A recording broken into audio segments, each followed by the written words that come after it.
प्यारे दोस्तों, आज आप सभी के लिए हमारे प्यारे आका सरवर कायनात हजरत मोहम्मद मुस्तफ़ा सल्लल्लाहु अलैहि वसल्लम के हवाले से एक ऐसा वाक़या लेकर आया हूं जिसको सुनने के बाद यकीनन आपकी आंखों में आंसू आ जाएंगे। हमारे प्यारे नबी हजरत मोहम्मद मुस्तफ़ा सल्लल्लाहु अलैहि वसल्लम हमसे कितनी मोहब्बत करते हैं, यह आज के वाक़या के अंदर आपको मालूम पड़ेगा। उससे पहले जितने आशिकाने रसूल इस वीडियो को देख रहे हैं वो इस वीडियो को एक लाइक जरूर करें और कमेंट में या रसूल अल्लाह जरूर लिखें, ताकि हमें भी मालूम हो सके कि कितने आशिके रसूल इस वीडियो को देख रहे हैं। मेरे प्यारे मुसलमान भाइयों, हमारे प्यारे आका अपनी उम्मत से कितनी मोहब्बत फरमाते हैं, इसका अंदाजा इस बात से लगाया जा सकता है कि हमारे प्यारे नबी हजरत मोहम्मद मुस्तफ़ा सल्लल्लाहु अलैहि वसल्लम तब तक राजी नहीं होंगे जब तक उनका एक एक उम्मती जन्नत में ना चला जाए, यानी जब तक हर ईमान वाला जन्नत में ना चला जाए। मेरे प्यारे दोस्तों, रिवायत में आता है एक मर्तबा नबी करीम हजरत मोहम्मद मुस्तफ़ा सल्लल्लाहु अलैहि वसल्लम कुरान पाक की तिलावत कर रहे थे। तभी आपके सामने दो ऐसी सूरह आईं जिनको पढ़कर आप सल्लल्लाहु अलैहि वसल्लम रोने लगे। मेरे प्यारे दोस्तों, हम सभी जानते हैं जो सच्चे दिल से कुरान पाक पढ़ते हैं उनकी आंखों में आंसू आ ही जाया करते हैं। ऐसी ऐसी बातें कुरान मजीद के अंदर कही गई हैं अजाब के हवाले से, जिनको सुनकर यकीनन रूह कांप जाती है। लेकिन अफसोस का मुकाम है हम कुरान पाक को पढ़ते ही नहीं हैं। जब तक हम कुरान पाक को पढ़ेंगे नहीं तो हमें कैसे मालूम होगा कि उसमें क्या लिखा है। दुनिया वाले कुरान पाक को पढ़कर हिदायत पा रहे हैं और हम कुरान को अलमारी में रखकर सजा देते हैं। ये बड़े ही अफसोस की बात है। प्यारे आका को हम नाराज कर रहे हैं, इसके बावजूद हमारे प्यारे आका हमसे कितनी मोहब्बत करते हैं। रिवायत में आता है जब सरवर कायनात हजरत मोहम्मद मुस्तफ़ा सल्लल्लाहु अलैहि वसल्लम इन दो सूरतों की तिलावत कर रहे थे तो पहली सूरत का तर्जुमा यह था, इब्राहीम अलैहिस्सलाम ने अल्लाह ताला से इरशाद फरमाया, ऐ अल्लाह, जो मेरी उम्मत में नेक बंदे हैं वह मेरे लिए और जो गुनहगार हैं वह तेरी रहमत के हवाले। फिर जब दूसरी सूरह पढ़ी तो ईसा अलैहिस्सलाम के हवाले से था, ऐ अल्लाह, यह तेरे बंदे हैं, तू जो चाहे कर। मेरे प्यारे मुसलमान भाइयों, जैसे ही हमारे प्यारे आका सल्लल्लाहु अलैहि वसल्लम ने इन दोनों सूरतों की आयतें पढ़ीं तो आपकी दोनों आंखों से आंसू जारी हो गए। आपकी आंखों से इतना आंसू बहा कि वह आपके रुखसार से होते हुए आपकी झोली में गिरने लगे।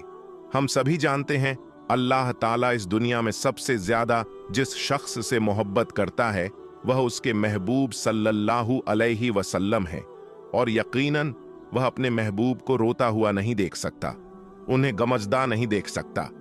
यह सरवर कायनात की शान है। जैसे ही आपके आंखों से आंसू बहने लगे, आपने रोते हुए अल्लाह ताला की बारगाह में हाथ उठाए और फरमाने लगे, ऐ अल्लाह मेरी उम्मत, ऐ अल्लाह मेरी उम्मत, ऐ अल्लाह मेरी उम्मत। मेरे प्यारे भाइयों, हजरत इब्राहीम अलैहिस्सलाम ने भी फरमाया, गुनाहगार तेरी रहमत के हवाले हैं, और हजरत ईसा अलैहिस्सलाम ने कहा, यह तेरे बंदे हैं, तू जो चाहे कर। लेकिन जब आपने यह आयतें पढ़ीं तो आप गम में डूब गए।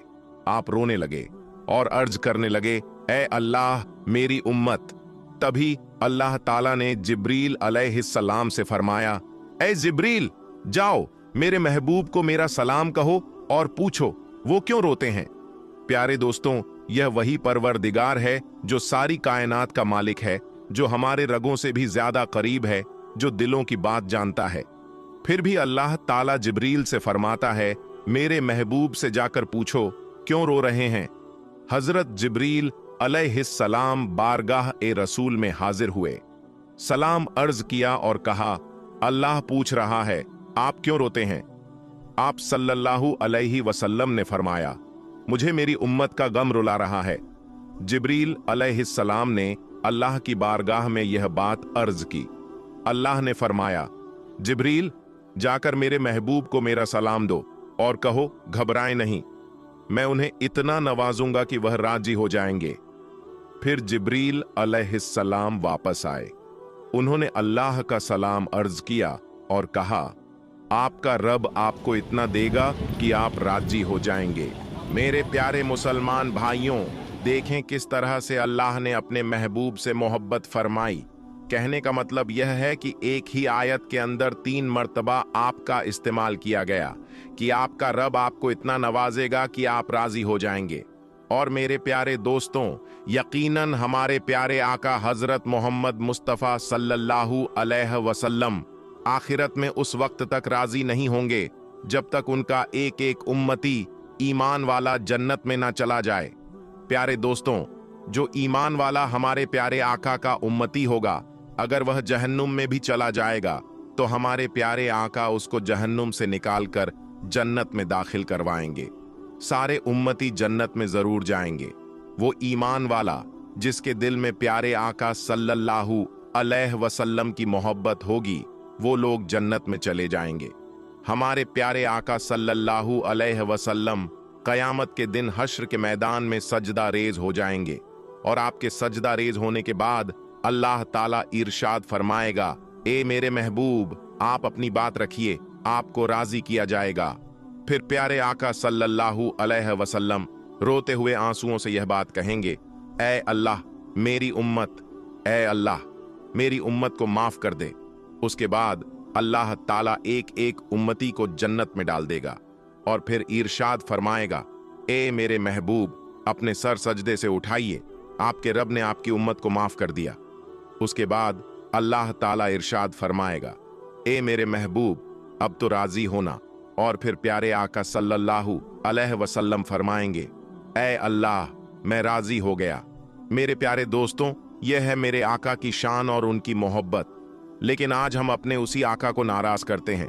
अफसोस का मुकाम है, अफसोस की बात है जो बुग़्ज़ रखते हैं, आका से जो नफरत करते हैं, आका में ऐब ढूंढते हैं, जिन्हें अल्लाह ताला ने पाक कर दिया, हर ऐब से उनके अंदर ऐब ढूंढने की कोशिश करते हैं। दोस्तों, उन लोगों के लिए बड़े अफसोस की बात है जिन्हें अल्लाह ताला आप कहकर पुकार रहा है, लोग उन्हें तू और मैं कहकर पुकारते हैं। प्यारे दोस्तों, सभी लोग अल्लाह ताला को राजी करने में लगे हुए हैं, लेकिन हश्र के दिन अल्लाह ताला अपने महबूब को राजी करने में लगा रहेगा। सुभान अल्लाह। दोस्तों, हजरत मोहम्मद मुस्तफ़ा सल्लल्लाहु अलैहि वसल्लम ने आखिरी नमाज जो आपने पढ़ाई वो मगरिब की थी, जुमे रात के दिन। ईशा का वक्त जब आया, सहाबाए किराम आए और अर्ज करने लगे, ए अल्लाह के नबी, नमाज का वक्त हो चुका है। प्यारे दोस्तों, आप सल्लल्लाहु अलैहि वसल्लम के ऊपर कमजोरी आ चुकी थी। आपने गुस्सा किया, उठने की कोशिश की, लेकिन बेहोश होकर गिर गए। फिर होश आया। आपने पूछा, क्या तुम लोगों ने नमाज पढ़ ली? लोगों ने कहा, ए अल्लाह के रसूल, हम तो आपका इंतजार कर रहे हैं, अभी इमामत और इकामत नहीं हुई, अभी नमाज खड़ी नहीं हुई। आपने फिर गुस्ल किया, फिर खड़े होने की कोशिश की, फिर बेहोश हो गए। 3 मर्तबा ऐसा हुआ तो आप समझ गए कि अब मस्जिद जाने की हालत में नहीं है। आपने फरमाया, ऐ लोगों, अब्बू बकर से कहो कि वो लोगों को मेरी जगह नमाज पढ़ाएं। हजरत आयशा कहती हैं, मेरे दिल में यह ख्याल आया कि मेरे वालिद अगर रसूल की जगह खड़े होंगे और रसूल अल्लाह सल्लल्लाहु अलैहि वसल्लम के जो आसार नजर आ रहे हैं, ऐसा लग रहा है कि आप दुनिया में ज्यादा वक्त नहीं गुजारेंगे। मुझे महसूस हुआ कि अगर मेरे वालिद रसूल की जगह मुसल्ले पर खड़े होंगे तो कल लोग शायद अच्छा महसूस न करें। मैंने कहा, या रसूल अल्लाह, मेरे वालिद अब्बू बकर बड़े नरम दिल हैं, अगर मुसल्ले पर खड़े होंगे तो अपने जज्बात पर काबू नहीं रख पाएंगे, वो रोने लगेंगे, नमाज नहीं पढ़ा पाएंगे। या रसूल अल्लाह, यह जिम्मेदारी किसी और को दे दीजिए। हजरत आयशा ने माजरत पेश की, मगर नबी अकरम सल्लल्लाहु अलैहि वसल्लम ने अटल फैसला किया, नहीं, जाओ और अब्बू बकर से कहो कि वह लोगों को नमाज पढ़ाएं। इसीलिए अल्लाह के रसूल की वफात के बाद जब सहाबाए किराम में इस बात पर बहस हुई कि रसूल के बाद खलीफा कौन होगा, तो हजरत उमर रजी अल्लाहु ताला अन्हु ने कहा, हमारी सबसे अजीम इबादत नमाज है और नमाज के लिए सबसे अफजल इमाम जिसे रसूल ने चुना है, हम उसे अपना खलीफा मानते हैं। प्यारे दोस्तों, आज हमारे कुछ भाई नारा लगाते हैं कि रसूल अल्लाह के बाद खलीफा हजरत अली हैं। बेशक अली का मकाम अपनी जगह है, अली का मर्तबा अपनी जगह है, मगर रसूल करीम सल्लल्लाहु अलैहि वसल्लम के खलीफा हजरत अबू बकर सिद्दीक हैं। यह रसूल ने शायद क्लियर नहीं कहा, मगर इशारा दे दिया। सादा लफ्जों में, मेरे बाद कोई खलीफा होगा तो अबू बकर सिद्दीक रजी अल्लाहु ताला अन्हु है। प्यारे दोस्तों, एक औरत अल्लाह के रसूल के पास आती है, विरासत का मसला पूछती है। नबी करीम मसले का हल बताते हैं। फिर आप उस औरत से कहते हैं, ए खातून, कल अगर तुम दोबारा आओ और मुझसे मुलाकात ना हो, मैं दुनिया से चला जाऊं, तो तुम अब्बू बकर के पास जाना, उनसे अपने मसले पूछना। नबी करीम ने इशारा दे दिया कि मेरे बाद मुसलमानों की क़यादत के लायक अगर कोई है तो वह अब्बू बकर सिद्दीक हैं। चुनांचे मगरिब के बाद जुमे रात को ईशा की नमाज हजरत अब्बू बकर सिद्दीक ने पढ़ाई और फिर अल्लाह के रसूल की जिंदगी में 17 टाइम की नमाजें हजरत अब्बू बकर सिद्दीक ने पढ़ाई। दोस्तों, हुजूर अकरम सल्लल्लाहु अलैहि वसल्लम के रोज़ा ए मुबारक के ऊपर जो उभार दिखता है, बहुत से लोगों के मुताबिक कहा जाता है कि यह एक शख्स की कब्र है और बाज लोगों का कहना है कि यह एक खिड़की है। मगर दोस्तों, जब गुंबद ए खजरा की खिड़की यानी इस उभार को खोला गया तो मदीना मुनव्वरा में ऐसा करिश्मा हुआ जिसे सुनकर आपका ईमान ताज़ा हो जाएगा। आज की इस वीडियो में जब आप खुद देखेंगे तो हैरान रह जाएंगे। इसलिए आपसे गुजारिश बस इतनी सी है कि इस वीडियो को आखिर तक जरूर देखिएगा। और प्यारे नबी सल्लल्लाहु अलैहि वसल्लम का नाम सुनकर आपने इस वीडियो को लाइक तो किया ही होगा। तो आइए शुरू करते हैं आज की वीडियो। दोस्तों, बहुत से लोगों के मुताबिक गुंबद ए खजरा के ऊपर नजर आने वाले उभार को न सिर्फ एक कब्र समझा जाता है, बल्कि उसको बातें बनाते हुए गुंबद ए खजरा को शहीद करने का मशवरा भी दिया जाता है और कहा जाता है कि इसके ऊपर एक बंदे की कब्र है और देखा जाए तो यह कब्र जमीन पर होनी चाहिए। अस्तगफिरुल्लाह। प्यारे दोस्तों, जब ये बातें सामने आईं तो यकीन जानिए इस पर यकीन नहीं आता कि ऐसा भी हो सकता है, लेकिन इसके बारे में कोई इल्म नहीं था। तो हमारे एक दोस्त ने इस पर तहकीक की। वो बताते हैं कि हमने सोचा हम इसकी तह तक जाएंगे और असल माजरा क्या है यह पता लगाएंगे। तो फिर हमारे दोस्त ने अपने एक अजीज अहले सुन्नत दोस्त से जिक्र किया कि यह माजरा क्या है, यह रोशन है या ये किसी शख्स की कब्र है। तो हमारे उस अहले सुन्नत के दोस्त ने कहा कि हाँ, सऊद बिन अब्दुल अजीज के दौर में एक शख्स रोजा ए मुबारक पर चढ़ाया गया था कि उसको शहीद किया जा सके, लेकिन अल्लाह ताला को यह मंजूर न था, तो उस पर बिजली गिरी और वह शख्स वहीं पर मर गया, जिसे बाद में नीचे उतारने की बहुत कोशिश की गई लेकिन उतार ना सके। फिर उस शख्स को वहीं ऊपर ही दफन कर दिया गया। तो हमारे दोस्त कहते हैं कि ना जाने उनका दिल इस बात को नहीं मान रहा था कि रोजा ए रसूल सल्लल्लाहु अलैहि वसल्लम पर किसी की कब्र भी हो सकती है, और फिर खुदा ना खास्ता ऐसा है तो यह गुंबद ए खजरा को शहीद करने की नीयत के जुर्म में ऐसा हुआ था। तो फिर उसे दोबारा शहीद करने की कोशिश जारी थी, जबकि उनके सामने उस आदमी का इब्रतनाक अंजाम मौजूद है। दोस्तों, ये बहुत ही अजीब व गरीब सवालात थे। तो फिर मेरे दोस्त बताते हैं कि मदीना मुनव्वरा के लोगों से इस बात की सच्चाई पूछी जाए जो वहां रहते हैं कि यह क्या माजरा है। दोस्तों, हमारे वही दोस्त बताते हैं कि जब मैंने उन दोस्तों से पूछा और मेरी बात एक दोस्त से मस्जिद ए नबवी शरीफ इंतजामिया के अहलकारों से भी करवाई गई, लेकिन कोई नतीजा ना निकला कि यह क्या है।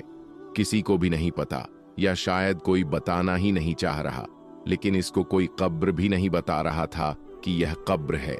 इसलिए मुझे ज्यादा हैरानी हुई। फिर हमारे वही दोस्त बताते हैं कि उनकी मुलाकात एक सऊदी में रहने वाले शख्स से हुई, जिससे तकरीबन पिछले 3 सालों से मुलाकात का सिलसिला जारी था। तो मैंने उससे पूछा, क्यों भाई, ये क्या माजरा है? मैंने गुंबद ए खजरा के ऊपर वाले उभार की तस्वीर सेव कर रखी थी। जब उसको दिखाई तो वह खुद भी एक बार देखकर परेशान हो गया और लाजवाब सा हो गया। लेकिन जब मैंने उसे बताया कि बाज लोग कहते हैं कि यह कोई कब्र है, तो मेरी इतनी सी बात पर उसके चेहरे का तो जैसे रंग उड़ गया और वह बोला, क्या रोज़ा-ए रसूल सल्लल्लाहु अलैहि वसल्लम के ऊपर किसी की कब्र है? यानी आप सल्लल्लाहु अलैहि वसल्लम की कब्र के ऊपर किसी शख्स की कब्र? तो फिर मैंने उसको बताया, यही तो सारा मामला है कि मेरा भी दिल नहीं मान रहा है और मैं भी पहली बार ही गौर कर रहा हूं। खैर दोस्तों, वह शख्स बताता है कि उसने मुझसे कहा, तुम अभी जाओ, बाद में मोबाइल पर कॉल करके पूछना, मैं भी इसके बारे में मालूमात हासिल करके तुमको बताता हूं। फिर कुछ दिनों के बाद अचानक मेरे जहन में यह ख्याल आया कि यह वाकया सऊद बिन अब्दुल अजीज के दौर का है, यानी लगभग 90 साल कबल का। तो जरूर इसका जिक्र तारीख नजद ओ हिजाज अज मुफ्ती गुलाम फरीद हजारवी साहब ने अपनी किताब में किया होगा, क्योंकि उनकी तारीख नजद ओ हिजाज इस हवाले से इंतहाई बेहतरीन किताब है, जिसमें छोटी से छोटी चीज को भी मुकम्मल हवाले के साथ नकल किया गया है। तो मैंने फौरन तारीख ओ हिजाज का रुख किया, जहां मुझे उस किताब के बाप नंबर 4 सफा नंबर 3 पर यह वाकया मिल गया, जिसकी इबारत यूं है, जो आदमी गुंबद ए खजरा को शहीद करने की नीयत से ऊपर चढ़े, उनमें से 2 आदमी नीचे गिरकर हलाक हो गए। और इस तारीख की किताब से एक बात तो वाजे हो गई। पहली बात, ऊपर चढ़ने वाले आदमी एक से ज्यादा थे। दूसरी बात, ऊपर नहीं बल्कि नीचे गिरकर हलाक हुए, उन पर कोई बिजली नहीं गिरी थी। और तीसरी बात, इस वाक्ये में 2 आदमी मर गए, यानी अगर ऊपर कोई कब्र होती तो फिर 2 कब्रें होती, एक नहीं। लिहाजा इससे हासिल यह हुआ कि गुंबद के ऊपर कब्र वाली बात भी बनी बनाई हुई है, जो सुनते सुनते कहां कहां तक जा निकली, वरना इसमें कोई हकीकत नहीं। लेकिन दोस्तों, यह तो था सवाल कि एक शख्स की कब्र है या नहीं, और यह साबित हुआ कि वहां कोई कब्र नहीं है। तो दूसरा सवाल, या फिर वहां क्या है, जिसका जवाब बिल्कुल भी नहीं मिल रहा था। यहां तक कि इस मदनी दोस्त को भी मेरे दोस्त ने कॉल की तकरीबन 1 महीने बाद, लेकिन उसका कहना था कि यह वाकया बहुत तवील है और एक लंबी रिसर्च की जरूरत है। मेरा दोस्त समझ गया कि या तो यह वाकया जाहिर ही नहीं करना चाहते, या फिर वाकया ही बहुत कदीम चीज है जिसके लिए बहुत रिसर्च दरकार हो। लेकिन इसी असना में अल्लाह ताला की मदद हासिल हुई और एक हदीस शरीफ नजरों से गुजरी, जो कुछ इस तरह थी